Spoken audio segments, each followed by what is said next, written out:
Parfois, l'esprit ne formule pas une pensée.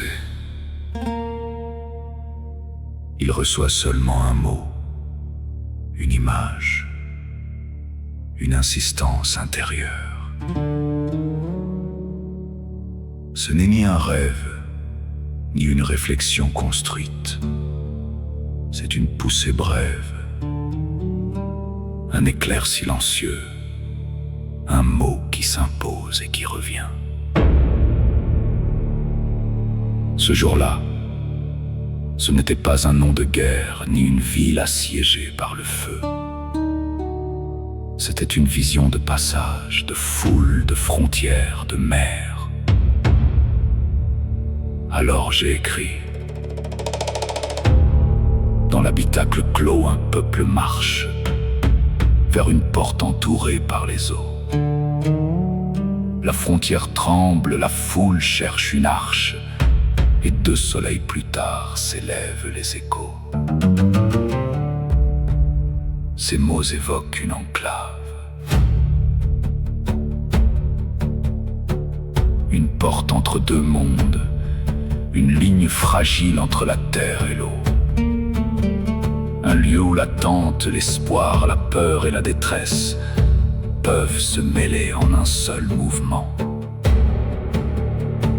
Dans cette vision, on entend déjà le frémissement du passage.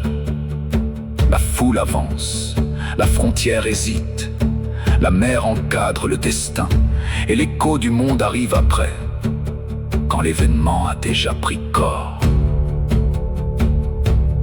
Le péché qui domine ici est peut-être la colère, celle des peuples abandonnés, celle des décisions trop tardives, celle des tensions qui s'accumulent jusqu'à rompre. Mais on peut aussi y voir l'orgueil des puissants, quand les frontières deviennent plus importantes que les vies, quand les hommes dessinent sans entendre ceux qui marchent déjà vers la porte. Alors surgissent les vieux reflets des récits anciens. Babel, quand les peuples ne se comprennent plus. L'Exode, quand des foules cherchent un passage. L'Arche, comme symbole de salut au milieu du chaos. Et parfois même la mer ouverte, comme une frontière entre la peur et l'espérance. Je ne dis pas, ceci annonce avec certitude ce qui viendra. Je dis seulement, ces mots se sont imposés à moi, et je les ai consignés avant que le temps ne leur donne, ou non, une résonance dans le réel. Ainsi parle Nostraferu. Les mots avant le temps chronique.